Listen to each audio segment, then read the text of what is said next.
Happy morning to all. అందరికీ శుభోదయం. ఈరోజు మనం లెసన్ 2 కెమికల్ ఈక్వేషన్స్ అండ్ రియాక్షన్స్లో వర్క్షీట్ 1 చెప్పుకోబోతున్నాం. So in this worksheet 1 the questions are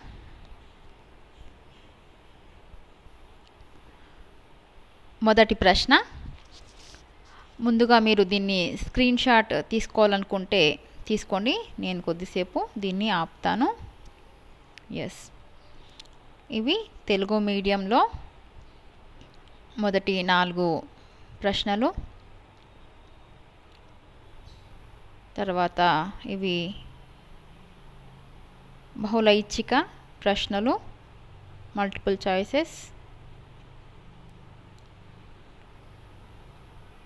yes, okay, right. ఇప్పుడు మనం 1వ ప్రశ్నకి వెళ్దాం. 1వ ప్రశ్న, రసాయన ద్వంద్వ వియోగ చర్యలో రసాయన మార్పు సంభవించినప్పుడు వాయువు విడుదలయ్యే సందర్భానికి ఒక ఉదాహరణను తెలపండి.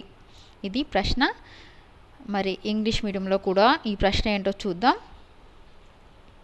Yes, this is English medium question paper. You also take a screenshot.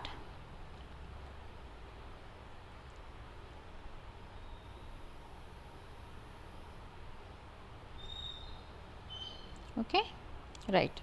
So first question, what is first question? Give a chemical change in which a gas is liberated in double decomposition reaction.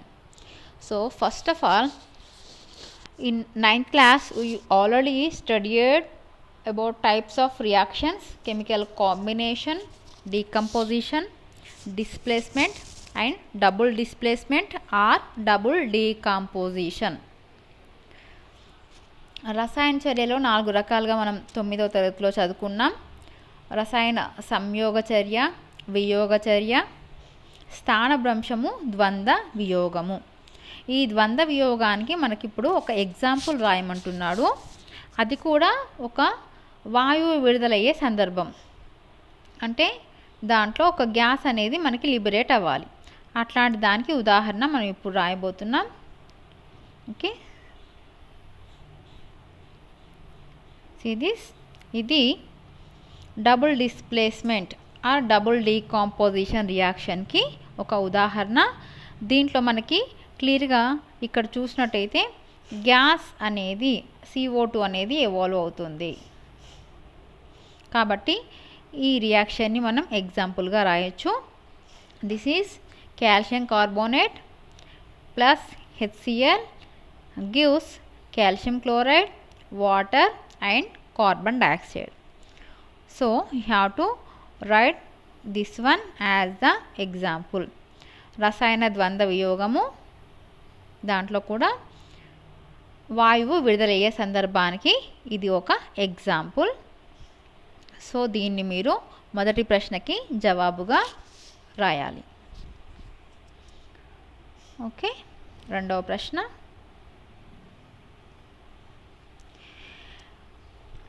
Barium sulphate అవక్షేపం ఏర్పడే ప్రయోగానికి అవసరమయ్యే పరికరాలు మరియు రసాయనాల జాబితాను రాయండి. List the materials and chemicals required for getting barium sulfate precipitate. So here barium sulfate అవక్షేపం మనకి ఏర్పడాలి. అట్లాంటి దానికి మనం అవసరమయ్యే పరికరాల జాబితాను మొదలైన వాటిని రాయాలి. సో చూద్దాం. ఇక్కడ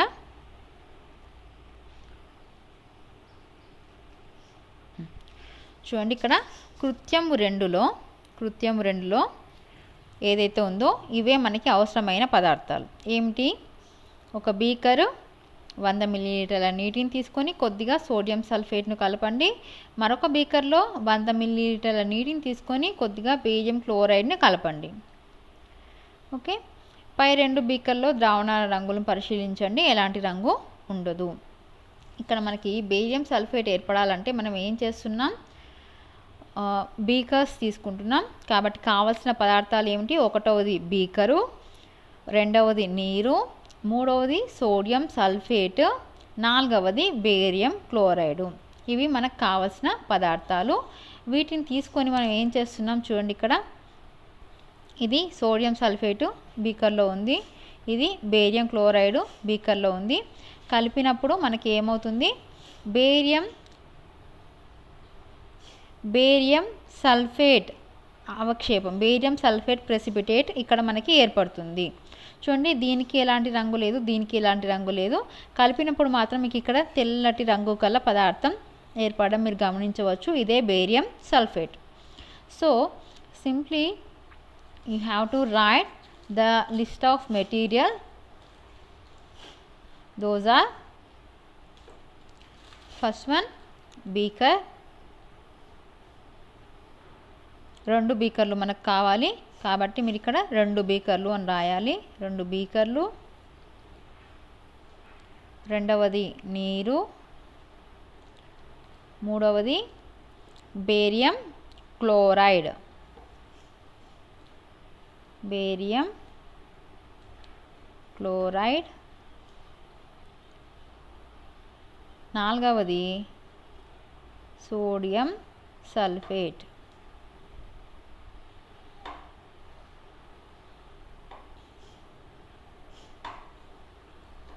ఇవి మనకు కావాల్సిన పదార్థాలు. ఇవి తెలుగులో రాసాం. సేమ్ ఇంగ్లీష్ మీడియం పిల్లలు ఇంగ్లీష్లో రాయండి. చూడండి, English medium first one 2 beakers, second one water, third one barium chloride, fourth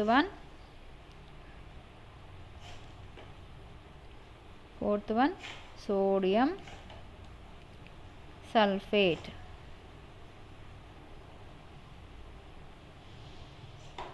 This is the second answer. Okay, right. So next question. Yes, third question. ఉష్ణ మోచక చర్య, ఉష్ణ గ్రాహక చర్యలు అని వేటిని అంటారు? సో మనకి ఇక్కడ తెలుసుకోవాల్సింది ఉష్ణ మోచక చర్యలు, ఉష్ణ గ్రాహక చర్యలు. In English, what you mean by exothermic and endothermic reactions? So మనం ఇక్కడ ఉష్ణ గ్రాహక చర్యలను వేటిని అంటారు, ఉష్ణ మోచక చర్యలను వేటిని అంటారు మనం ఇప్పుడు తెలుసుకోబోతున్నాం.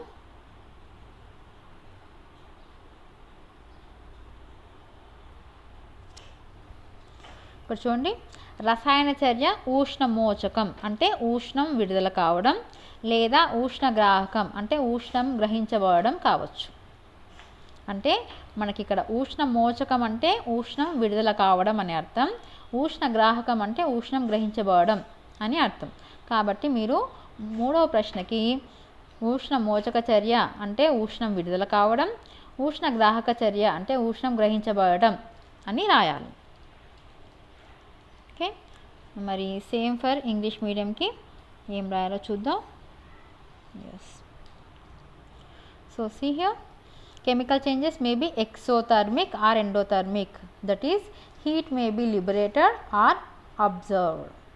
So you have to write exothermic reaction, heat, దీనికి ఏం రాస్తారు, heat liberated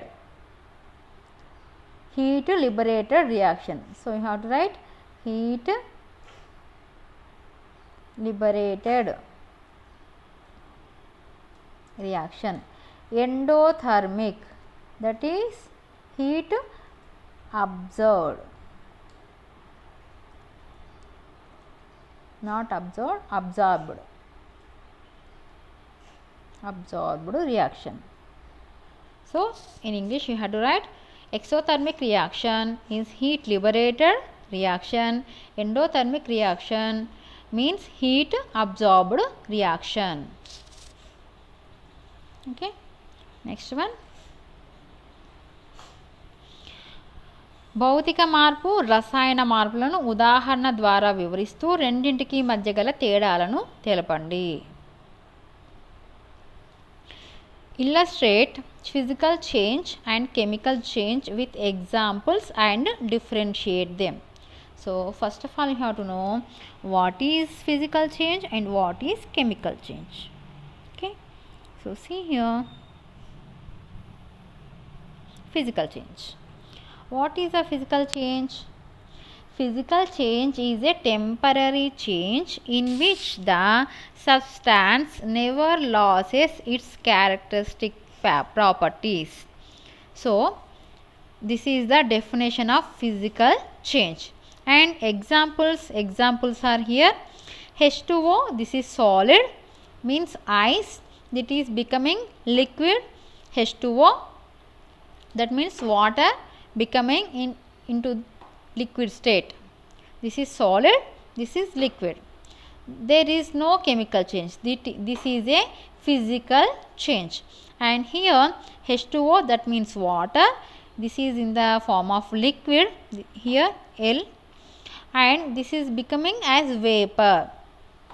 So when we heat ice in solid state, that is water in solid state, it become liquid, and when we heat liquid state water, it become water vapor.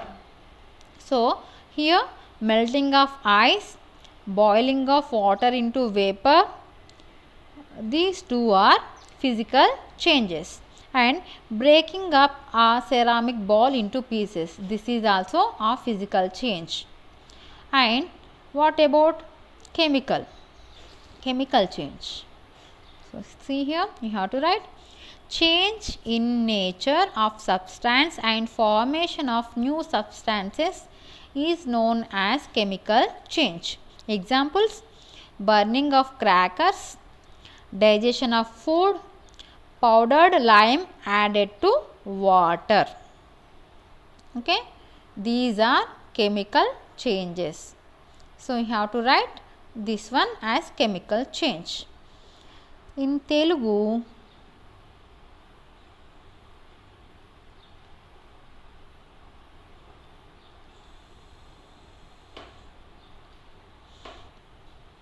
yes, చూడండి తెలుగులో ఏం రాయాలి? ముందుగా భౌతిక మార్పు, తీసుకున్న పదార్థం మారకుండా దాని స్థితి లేదా రంగు లేదా వాసన మారితే అలాంటి మార్పును భౌతిక మార్పు అంటారు.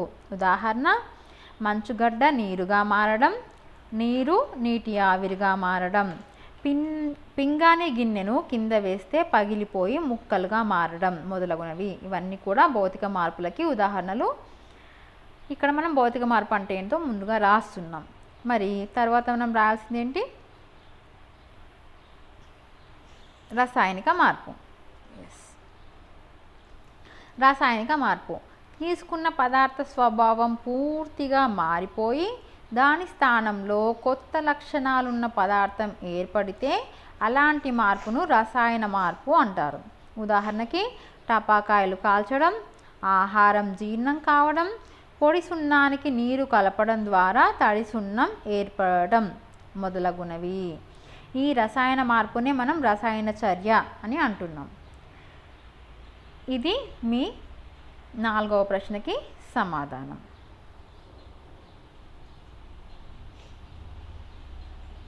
ఓకే, ఈ 4వ ప్రశ్న మీకు ఇంకా క్లియర్గా అర్థం కావాలంటే ఇంకొన్ని యాక్టివిటీస్ మనం చెప్పుకోవచ్చు. See here, activity 1, take a few of limestone and burn them on Bunsen burner. A gas is released from limestone. So this is also a chemical change, a chemical reaction. And next,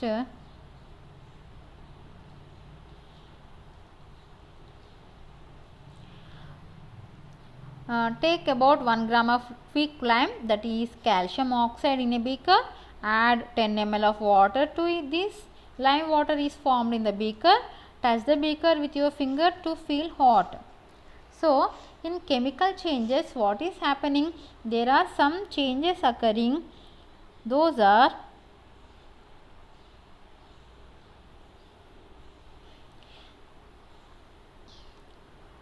those are, if you want to know what is a chemical change, if you want to know given activities physical change or chemical change, you have to observe these points. What are those? The original substances lost their characteristic properties and new substances are formed. Chemical change may be exothermic or endothermic. They may form an insoluble substance known as precipitate, or gas may be evolved. So in a chemical reaction these 4 changes will occur.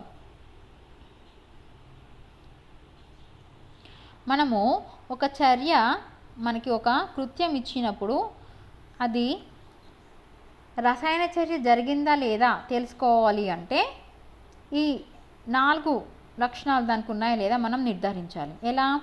ఒకటి, తొలి పదార్థాలు వాటి గుణాత్మకతను కోల్పోతాయి, కొత్త పదార్థాలు ఏర్పడతాయి. రెండవది, ఆ రసాయన చర్య ఉష్ణమోచకం లేదా ఉష్ణగ్రాహకం కావచ్చు. మూడవది, కరగని అవక్షేపాలు ఏర్పడవచ్చు. నాలుగవది, కొన్ని సందర్భాల్లో వాయువులు విడుదల కావచ్చు. కాబట్టి ఈ 4 ఏదైనా జరుగుతుంది అంటే అది తప్పనిసరిగా రసాయన చర్య జరిగింది అని అర్థం. లేదు అంటే అది భౌతిక మార్పు మాత్రమే అని అర్థం. కాబట్టి ఇప్పుడు మనం మిగతా క్వశ్చన్లకు వెళ్ళిపోదాం. 5వది, టపాకాయలు కాల్చడం అనేది ఏ చర్య? మనం ఇందాకనే నేర్చుకున్నాం. టపాకాయలు కాల్చడం అనేది రాసాయనిక మార్పు అని. అంటే బి కరెక్ట్ ఆన్సర్. కాబట్టి మనం ఇక్కడ రాయాల్సింది బి. నెక్స్ట్, పొడి సున్నానికి నీటిని కలపడం ద్వారా తడి సున్నం ఏర్పడడం. ఇది ఏం మార్పు? ఇది రసాయన మార్పు. అంటే దీనికి కూడా బి అనేది correct answer. Next 7th one, సున్నపు రాయిని వేడి చేసినప్పుడు పొడి సున్నంతో పాటు కార్బన్ డైఆక్సైడ్ వాయువు విడుదలయ్యే చర్య. ఇక్కడ కార్బన్ డైఆక్సైడ్ అనే వాయువు విడుదలవుతోంది. ఒక వాయువు విడుదలవుతుంది అంటే అది ఏమిటి? రసాయన మార్పు అని అర్థం. కాబట్టి దీనికి ఆన్సర్ ఏ. నెక్స్ట్ లాస్ట్ వన్, ఒక పరీక్ష నాళికలో కొన్ని జింకు ముక్కలను తీసుకొని కొద్దిగా హైడ్రోక్లోరిక్ ఆమ్లాన్ని కలిపినప్పుడు ఏమవుతుంది అనేది మనకు అడుగుతున్నాడు. ఇక్కడ జింకు ముక్కలకి హైడ్రోక్లోరిక్ ఆమ్లాన్ని కలిపినప్పుడు ఏమవుతుంది? అవును, అది ఉష్ణం బయటకి విడుదలవుతుంది కాబట్టి అది వేడిగా కనిపిస్తుంది మనకి. కాబట్టి ఆన్సర్ ఏమిటి? ఉష్ణం విడుదలవుతుంది. కావాలంటే ఒకసారి యాక్టివిటీలో మనం చూద్దాం.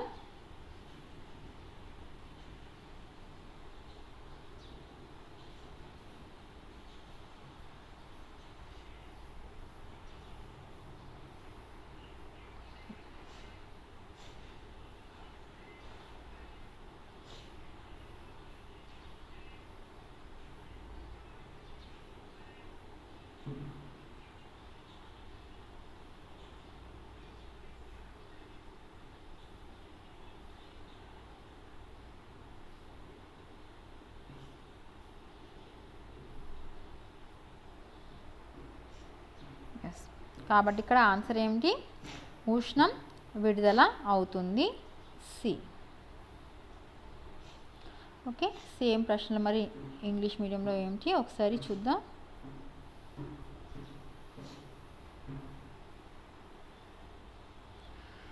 burning of cracker is a chemical change. So B is correct answer for this.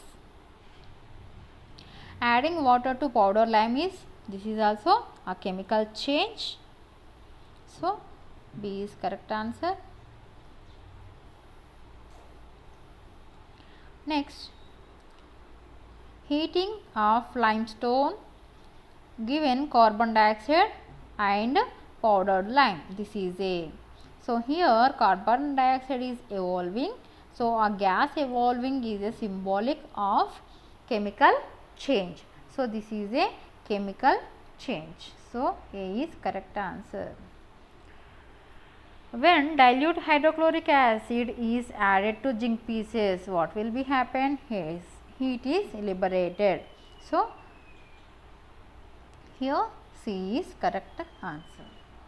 So this is your worksheet 1 of lesson 2. So sharing knowledge is gaining knowledge.